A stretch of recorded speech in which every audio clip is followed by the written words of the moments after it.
Hello दोस्तों, wealth एडनेस channel पे आप सभी का स्वागत है। आज की इस वीडियो में हम रिलायंस इंडस्ट्रीज़ के रिजल्ट्स देखने वाले हैं। रिलायंस इंडस्ट्रीज़ के रिजल्ट्स अभी अभी डिक्लेयर हुए हैं, तो हम रिलायंस इंडस्ट्रीज़ के कंसोलिडेटेड रिजल्ट्स देखने वाले हैं। उसमें कंपनी की सब्सिडीज़ भी आने वाली है। रिलायंस इंडस्ट्रीज़ की सब्सिडीज़ बहुत ज़्यादा है, तो अगर आप देखना चाहते हो तो यहाँ पर वीडियो को पॉज करके सभी सब्सिडीज़ यहाँ पर देख सकते हो। यहाँ पर आपको लिस्ट ऑफ सब्सिडीज़ दिखेंगी। इतनी सारी सभी जो है वो रिलायंस इंडस्ट्रीज़ की सब्सिडीज़ है। अब ये लिस्ट ऑफ जॉइंट वेंचर्स आप यहाँ पे देख सकते हो। लिस्ट ऑफ एसोसिएट्स है।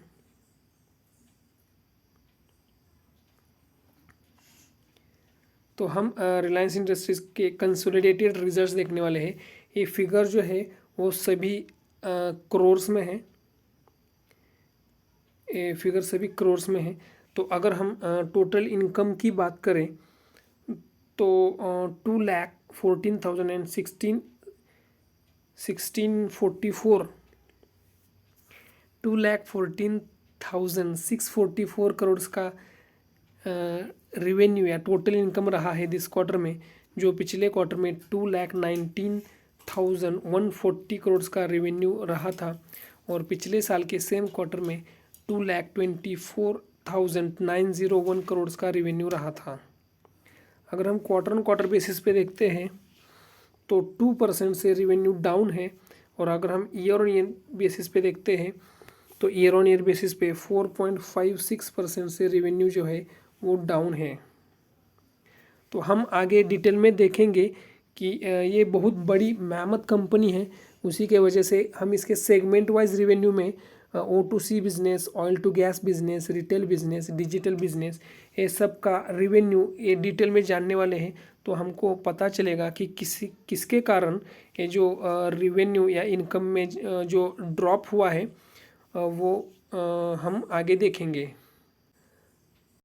अगर हम टोटल एक्सपेंसेस की बात करें तो 1,90,350 करोड़ का टोटल एक्सपेंसेस रहे हैं दिस क्वार्टर में, जो पिछले क्वार्टर में 1,95,180 करोड़ के एक्सपेंसेस थे और पिछले साल के सेम क्वार्टर में 1,97,846 करोड़ के एक्सपेंसेस थे। अगर हम क्वार्टर ऑन क्वार्टर बेसिस पे देखते हैं तो 2.5% से एक्सपेंसेस घटे हैं, और अगर हम ईयर ऑन ईयर बेसिस पे देखते हैं तो 3.8% से एक्सपेंसेस घटे हैं। अगर हम नेट प्रॉफिट की बात करें तो 18,258 करोड़ का नेट प्रॉफिट रहा है दिस क्वार्टर में, जो पिछले क्वार्टर में 21,227 करोड़ का नेट प्रॉफिट था और पिछले साल के सेम क्वार्टर में 19,405 करोड़ का नेट प्रॉफिट था। अगर हम क्वार्टर ऑन क्वार्टर बेसिस पे देखते हैं तो नेट प्रॉफिट में 14% की गिरावट हमको देखने को मिल रही है, और अगर हम ईयर ऑन ईयर बेसिस पे देखते हैं तो ईयर ऑन ईयर बेसिस पे 5.9% से नेट प्रॉफिट जो है वो घटा है। दोस्तों, मार्केट में कुछ सोर्सेस ऐसे रहते हैं कि उनको थोड़ा अर्लियर पता चलता है रिजल्ट्स कैसे आने वाले हैं, और उसी के वजह से आज रिलायंस का स्टॉक जो है वो 2.5 से 3% तक नीचे ट्रेड कर रहा था। वो आज नीचे आया है आज स्टॉक। तो अब हम थोड़ा डिटेल में ये जो रिज़ल्ट है वो डिटेल में देखने वाले हैं। उससे पहले अगर हम प्रॉफिट मार्जिन की या नेट प्रॉफिट मार्जिन और ऑपरेटिंग मार्जिन की बात करें तो 11.9% का जो ऑपरेटिंग प्रॉफिट मार्जिन था वो गिर के 11.4% का रहा है, और नेट प्रॉफिट मार्जिन जो 8% था वो माइनर गिरावट उसमें आई है और 7.9% का नेट प्रॉफिट मार्जिन रहा है दिस क्वार्टर में। अब हम ये डिटेल में अगर स्टडी करें रिज़ल्ट को, तो अगर हम O2C बिज़नेस जो ऑयल टू केमिकल बिज़नेस है उसकी अगर बात करें तो उसका रिवेन्यू जो है वो 1,33,031 करोड़ रहा है दिस क्वार्टर में, जो पिछले क्वार्टर में 1,28,634 रहा था और पिछले साल के सेम क्वार्टर में 1,61,000 एंड 715 करोड़ रहा था। तो अगर हम O2C बिजनेस में देखें तो 3.4% की ग्रोथ हमको रिवेन्यू में देखने को मिल रही है, और ईयर ऑन ईयर बेसिस पे अगर हम देखें तो 17.74% से उसमें गिरावट आई है O2C बिजनेस में। दोस्तों ये जो रिलायंस हम देख रहे थे टोटल रिवेन्यू की अगर बात करें तो O2C बिजनेस में जो गिरावट आई है उसके मतलब रिवेन्यू में, उसी के वजह से हमको रिलायंस के नेट रिवेन्यू में भी और प्रॉफिट में भी हमको गिरावट देखने को मिल रही है। आप यहाँ पे देख सकते हो 17.74% से उसका O2C बिजनेस जो है वो कम बढ़ा है पिछले साल के हिसाब से। अगर हम ऑयल टू गैस बिजनेस की बात करें तो 4632 करोड़ का जो बिजनेस रहा है दिस क्वार्टर में, जो पिछले क्वार्टर में 4556 करोड़ का उसका रिवेन्यू था, और पिछले साल के सेम क्वार्टर में 3625 करोड़ का रिवेन्यू था। अगर हम क्वार्टर ऑन क्वार्टर बेसिस पे देखते हैं तो 1.67% से ये बिज़नेस बढ़ा है, और अगर हम ईयर ऑन ईयर बेसिस पे देखते हैं तो 27.8% से ये बिज़नेस की ग्रोथ हुई है रिवेन्यू में। रिलायंस के पास दोस्तों दो बड़े मेजर ग्रोथ इंजिन्स है, एक है रिलायंस रिटेल और दूसरा है रिलायंस डिजिटल या रिलायंस जियो। तो उसकी अगर बात करें तो रिलायंस रिटेल ने 69,962 करोड़ का रेवेन्यू दर्ज किया है दिस क्वार्टर में, जो पिछले क्वार्टर में 69,275 करोड़ का रेवेन्यू था, और पिछले साल के सेम क्वार्टर में 58,560 करोड़ का रेवेन्यू था।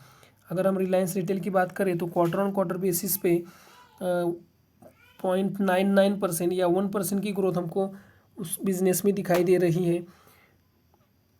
और अगर हम ईयर ऑन ईयर बेसिस पे देखें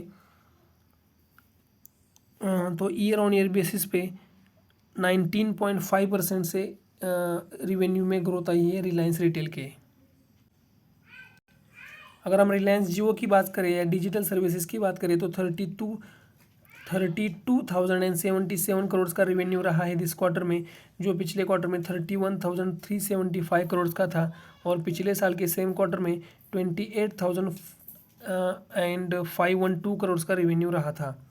अगर हम क्वार्टर ऑन क्वार्टर बेसिस पे देखें तो रिलायंस जियो में 2.24% की ग्रोथ हमको दिखाई दे रही है, और अगर हम ईयर ऑन ईयर बेसिस पे देखते हैं तो 12.5% की ग्रोथ हमको रिवेन्यू में देखने को मिल रही है रिलायंस जियो के। अगर हम ऑदर्स की बात करें तो 17,827 करोड़ का रिवेन्यू उसमें दिखाया है ऑदर्स में, जो पिछले क्वार्टर में 33,040 करोड़ का था, और पिछले साल के सेम क्वार्टर में 15,190 करोड़ का था। ऑदर्स में हमको 46% की ड्रॉप दिखाई दे रही है क्वार्टर ऑन क्वार्टर बेसिस पे, और अगर हम ईयर ऑन ईयर बेसिस पे देखने लगे तो 17% की ग्रोथ दिखाई दे रही है। अगर हम EBITDA की बात करें तो O2C बिजनेस में 15,271 करोड़ का EBITDA रहा है, जो पिछले क्वार्टर में 16,293 करोड़ का EBITDA था, और पिछले साल के सेम क्वार्टर में 19,888 करोड़ का EBITDA था। अगर हम क्वार्टर ऑन क्वार्टर बेसिस पे देखते हैं तो 6.27% का ड्रॉप हमको इसके EBITDA में दिख रहा है, और अगर हम ईयर ऑन ईयर बेसिस पे देखते हैं तो 23% का ड्रॉप हमको EBITDA में दिख रहा है O2C बिजनेस के। इसका मेन रीज़न जो है वो पिछले साल के सेम क्वार्टर में ऑयल के प्राइजेज जो थे वो ऑलमोस्ट $100 पर बैरल के ऊपर थे, और अभी ये 70 to 80 के बीच में हॉवर कर रहे हैं। अगर हम ऑयल एंड गैस की बात करें तो 4,000 करोड़ का EBITDA रहा है दिस क्वार्टर में, जो पिछले क्वार्टर में 3,801 करोड़ का EBITDA था, और पिछले साल के सेम क्वार्टर में 2,737 करोड़ का EBITDA था। अगर हम क्वार्टर ऑन क्वार्टर बेसिस पे देखते हैं तो 5.6% की ग्रोथ हमको इसमें दिख रही है, और अगर हम ईयर ऑन ईयर बेसिस पे देखते हैं तो 46.7% की ग्रोथ हमको EBITDA में दिख रही है ऑयल एंड गैस बिजनेस में। अगर हम रिलायंस रिटेल की बात करते हैं तो 5151 करोड़ का ईबिटा रहा है दिस क्वार्टर में, जो पिछले क्वार्टर में 4925 करोड़ का ईबिटा था और पिछले साल के सेम क्वार्टर में 3849 करोड़ का ईबिटा था। अगर हम क्वार्टर ऑन क्वार्टर बेसिस पे देखते हैं तो रिलायंस रिटेल में 4.6% की ग्रोथ हमको ईबिटा में दिख रही है, और अगर हम ईयर ऑन ईयर बेसिस पे देखते हैं तो ईयर ऑन ईयर बेसिस पे 33.83% की ग्रोथ हमको, ये मेजर जंप हमको रिलायंस रिटेल के ईबिटा में दिख रहा है। यही ईबिटा पर अगर हम रिलायंस रिटेल का ईबिटा अगर डीमार्ट से कंपेयर करें तो डीमार्ट ने जो प्रॉफिट ग्रोथ दिखाई है वो सिंगल डिजिट में दी है, और यहाँ पे जो प्रॉफिट ग्रोथ है वो 34% तक ऊपर है। आप इससे समझ सकते हो कि रिलायंस रिटेल कितना स्ट्रॉन्ग कंपनी उभर करके आ सकता है। अगर आप रिलायंस इंडस्ट्रीज़ में इन्वेस्टेड हो तो आपको ये मतलब ये जो रिज़ल्ट है वो डिटेल में स्टडी करना बहुत ज़रूरी है, इसलिए मैं अभी रिलायंस इंडस्ट्रीज़ का जो रिज़ल्ट है वो डिटेल में डिस्कस कर रहा हूँ आपके साथ। अभी अगर हम रिलायंस डिजिटल सर्विसेज या रिलायंस जियो की बात करें तो 13,721 करोड़ का ईबिटा रहा है दिस क्वार्टर में, जो पिछले क्वार्टर में 13,388 करोड़ का ईबिटा था और पिछले साल के सेम क्वार्टर में 11,707 करोड़ का ईबिटा था। अगर हम क्वार्टर ऑन क्वार्टर बेसिस पे देखते हैं तो इसमें 2.5% की ग्रोथ हमको दिखाई दे रही है, और अगर हम ईयर ऑन ईयर बेसिस पे देखते हैं तो 17% की ग्रोथ, 17.2% की ग्रोथ हमको ईयर ऑन ईयर बेसिस में रिलायंस जियो के ईबिटा में दिख रही है। अगर अदर सर्विसेज की बात करें तो 2267 करोड़ का ईबिटा रहा है दिस क्वार्टर में, जो पिछले क्वार्टर में 1836 करोड़ का ईबिटा था और पिछले साल के सेम क्वार्टर में 1278 करोड़ का ईबिटा था।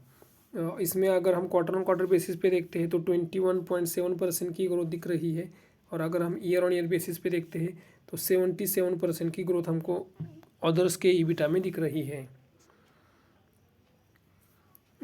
दोस्तों आगे का जो रिज़ल्ट है वो आप खुद देख लो, क्योंकि ये वीडियो बहुत ही बड़ा हो रहा है, अभी 12 मिनट से ज़्यादा का वीडियो हो रहा है। तो इस वीडियो में इतना ही। अगर ये वीडियो आपको इन्फॉर्मेटिव लगा है तो वीडियो को लाइक करना और चैनल को सब्सक्राइब करना मत भूलिए।